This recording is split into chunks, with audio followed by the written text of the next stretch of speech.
आत्मार्थी विद्यत वर्ग एदम्मि रदो नित्यम संतुष्टो होदि नित्यमेदम्मि एदेन होदि तित्तो होहिदि तो उत्तमम सुखम। एदम्मि रदो नित्यम।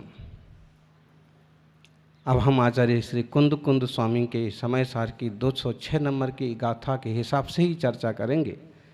तो मतलब हुआ इस आत्मा में रमो, इस आत्मा में जमो, इस आत्म तत्व का चिंतन करो, इसके लिए ही सारा अभ्यास सारा पुरुषार्थ करो, इसमें ही संतुष्ट रहो, तो तुम्हें परम आनंद परिपूर्ण सुख होगा। क्योंकि ये तुम्हारा स्वभाव है, स्वभाव में रहोगे तो स्वभाव को उपलब्ध हो जाओगे।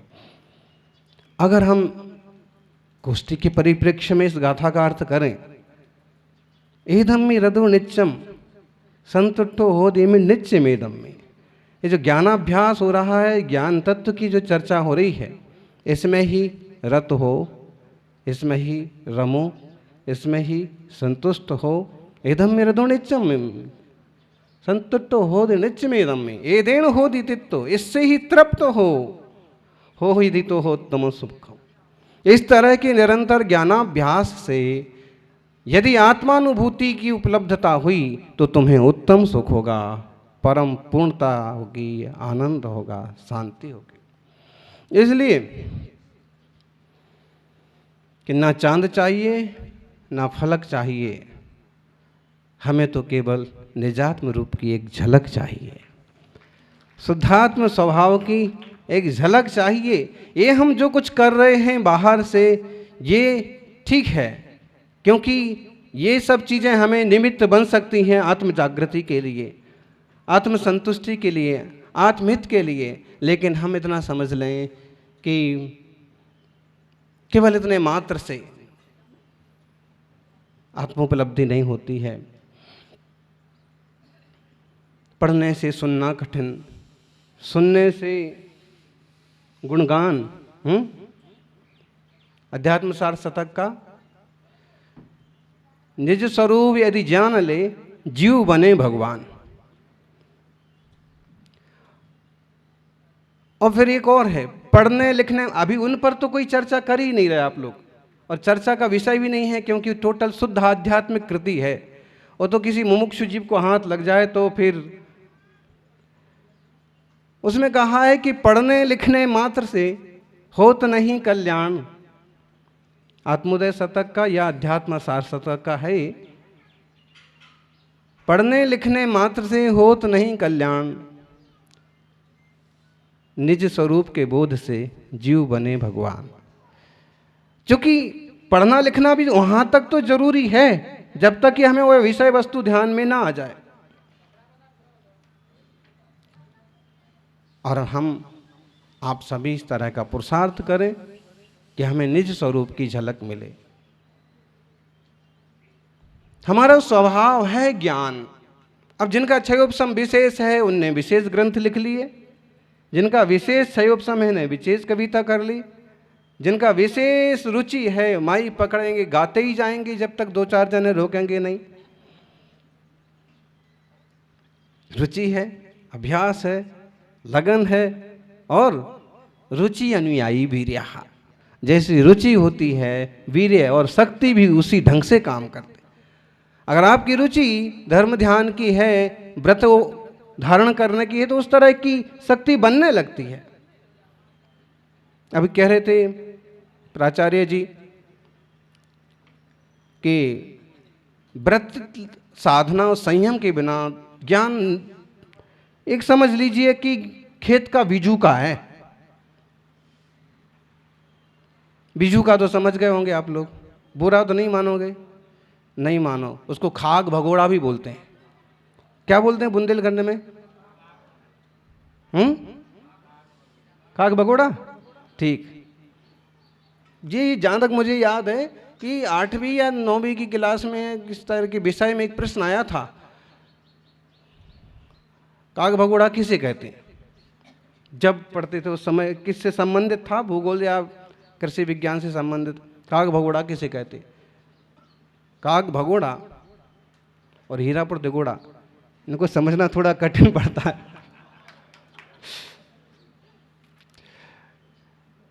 काग भगोड़ा मतलब फिर लिख दिया था, काग भगोड़ा मैंने कौए को भगाने वाला बिजू का। नंबर भी मिल गए, लिखा अंदाज से था, नंबर सचमुच में मिल गए। खेत में खड़ा हुआ बिजू का जैसे होता है ना, बिना व्रत संयम साधना के, वही हालत ज्ञान की होती है।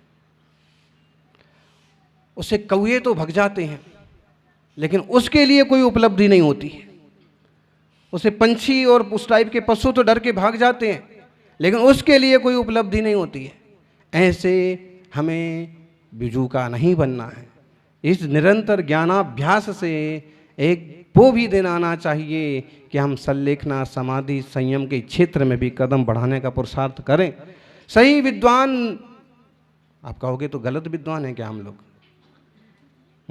सही विद्वान अपन ढूंढने जाए ना, तो जैसे वो सुधर्म सागर जी बने थे एक, फिर एक महावीर कीर्ति जी बने थे, फिर अभी वर्तमान में भी दो चार ऐसे साधक हो गए कि जिनने शास्त्री की सबकी।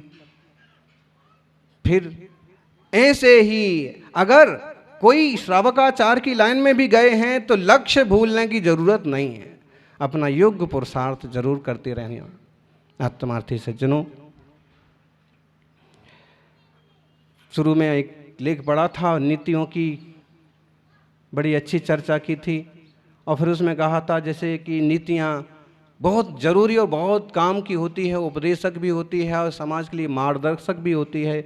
समाज के सामंजस्य को समतोल बनाए रखने के लिए बहुत महत्वपूर्ण होती हैं। और उसमें कहा कि जैसे एक नीति लो, पानी बाढ़े नाव में, घर में बाढ़े दाम, दोनों हाथ उलीचिए, यही सयानो काम।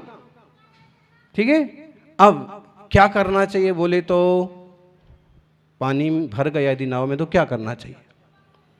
इसके लिए तो ठीक है, बाहर उलीच देना चाहिए, और अगर आप ज़्यादा होशियार हो तो नाव भरी रहने दो, किनारे तक ले आओ और उसको फिल्टर करके बोतल में भर के बाजार में बेच लो।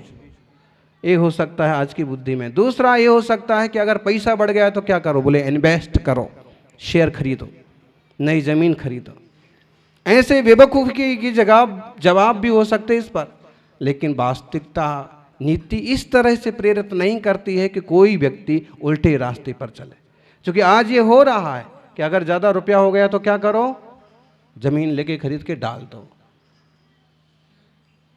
अगर ऐसा किया तो एक तरह की अनीति का काम हुआ, और उसके पीछे भूमाफिया या कोई भी पीछे लग करके तुमको जो है ना सताए बिना नहीं रहेगा।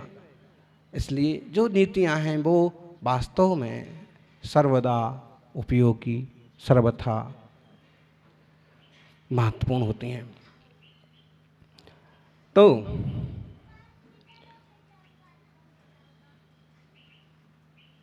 अपना भी नैतिक और आध्यात्मिक जीवन बने, ये बहुत महत्वपूर्ण है। हमें अपनी एक एक सांस का ध्यान रखना चाहिए। फिर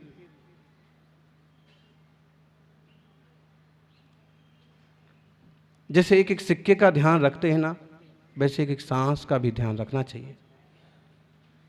बेशकीमती, बेशकीमती मतलब क्या होता? बोधि दुर्लभ की भावना की बात चल रही थी। बोधि दुर्लभ पाया मनुज तन महा दुर्लभ, सुकुल आयु निरोगता, श्री जैन वाणी तत्व ज्ञानी भई विषय प्रयोगता।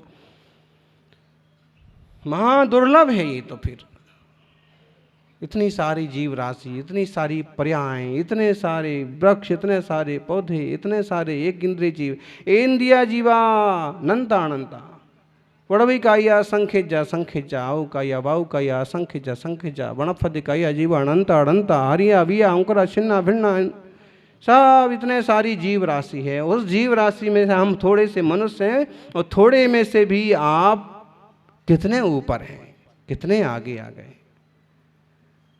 ये हमारे ज्ञान की सार्थकता, हमारी आत्म जागृति में उपयोगी निमित्त बने, ऐसी मंगल भावना है। सुधी विद्वज्जन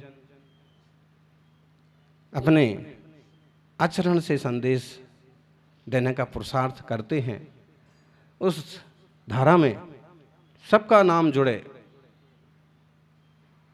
ऐसी मंगल मनीषा है। और हम ये बात समझें, जो ज्ञान स्वभाव है वह आत्मा है। क्योंकि हमारा ज्ञान, हमारी धारा, हमारी उपयोगिता इतनी भटक गई है ना कि हमें कभी चैतन्य तत्व की अनुभूति का विचार ही नहीं आता है। और उस पर भी ऐसी सीधी सीधी क्या बोलेंगे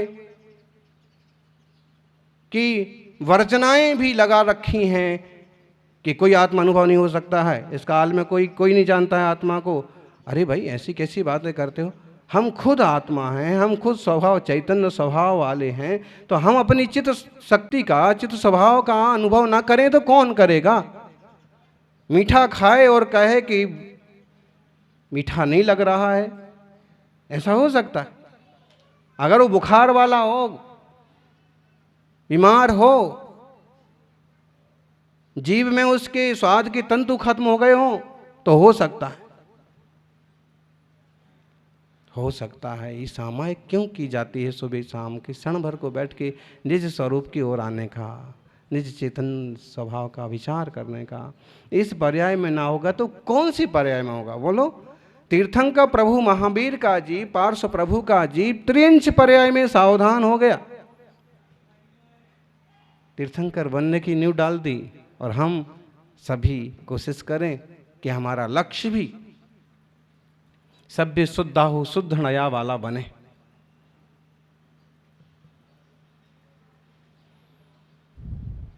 सभ्य शुद्धाहु सिद्धि स्वात्मोपलब्धि। सिद्धि किसे कहते हैं? स्वात्मोपलब्धि के लिए सिद्धि कहते हैं। स्वात्मोपलब्धि कैसे होगी? बोलो ज्ञानी, बोलो नरेश।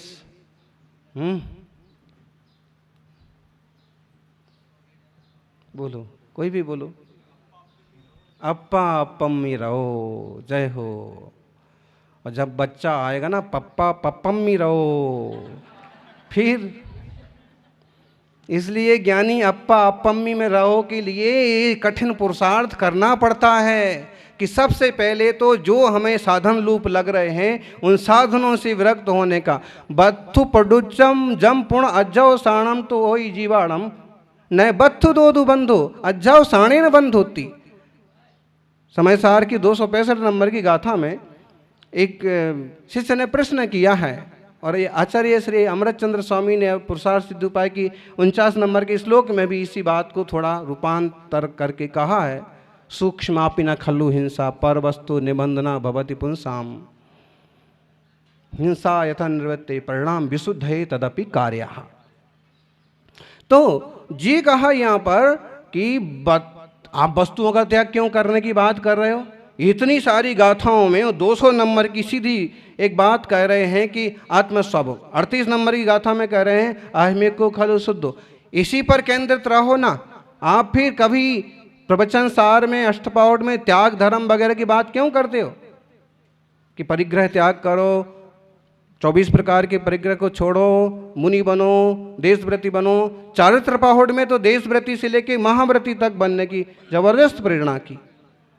तो स्वाभाविक है, जिसने सारे ग्रंथ पढ़ लिए होंगे उसने समझ लीजिए, उस शिष्य ने गुरुदेव से कहा कि भगवान आप वस्तुओं का त्याग क्यों करवा रहे, जब आप यहाँ हर जगह कह रहे प्रत्येक देव स्वतंत्र है, मेरा जीवात्मा स्वतंत्र है, मेरी संपत्ति मेरे पूंजी मेरे में ही है, वो कहीं जाती नहीं है। ये सब ठीक है, तो जो हमें वातावरण मिला है, जो संसाधन मिले हैं, इनके त्याग की बात क्यों करते हो?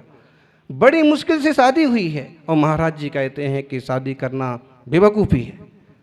बताइए, जो रागी है ना, जितना जो रागी है, उस रागी के संबंध में आप इस तरह की वितरकता की बात करेंगे ना, तो मन मन में क्या सोच रहा होगा, कितने उसके प्रश्न उत्तर चल रहे होंगे, और कैसे भी करके कुछ ना जमेगा, या तो ऊँघने लगेगा या भुनभुनाते हुए भाग जाएगा।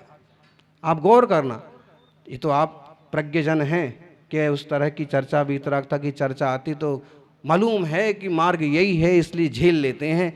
कभी अपना भी आएगा समय कि अपन भी बनेंगे ऐसे भीतरागी, हम होंगे कामयाब एक दिन। एक दिन कौन से दिन? होंगे कामयाब। जब हम इस रास्ते पर आए हैं, हमें रुच रहा है, जब रुचि जागी है,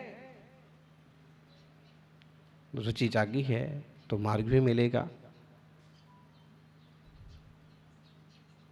तत्प्रति प्रीति चित्तेन एन वार्तापि स्मृता निश्चितः सा भवेद भव्यो भावी निर्माण भाजनम।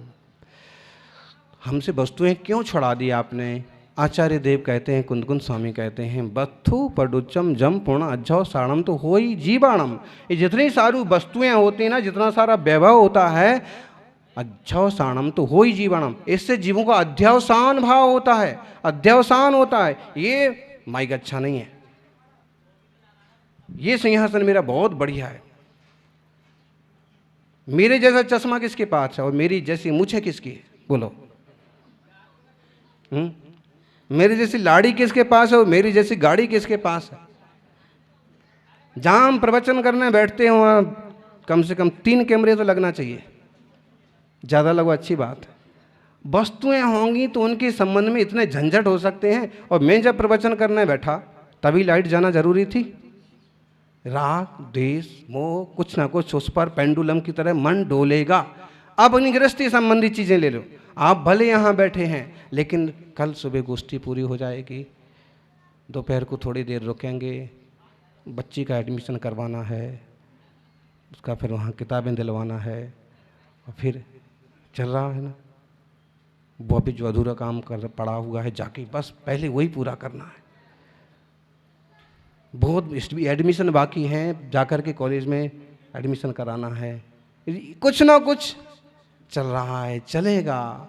ये वीतराग मार्ग की दिगंबरत्व की महिमा और ज़रूरत किस लिए है? क्योंकि अगर यह विवेकवान साधक है, वेद विज्ञानी साधक है, तो सब जंजाल से हट करके केवल एक आत्मस्वरूप की उपलब्धि के लिए मन वचन काय को लगा देता है। आत्मस्वरूप की तरफ मन वचन काय का लग जाना ही मन वचन काय गुप्ती हो जाता है।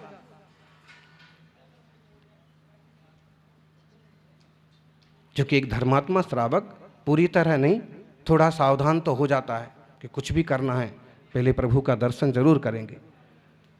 जब तक हम वहाँ पहुँच नहीं जाएंगे, दर्शन नहीं करेंगे, तब तक पानी नहीं पिएंगे। श्रावक अपने लायक कोशिश कर रहा था। वस्तु को देख करके, वस्तुओं के कारण से परिणाम अध्यवसान भाव होते हैं, ऊंचे नीचे विचार होते हैं, उससे बंध होता है। वस्तु सीधी बंध में कारण नहीं है, लेकिन बंध में सीधी कारण ना होकर के वह बंध में कारण जरूर है।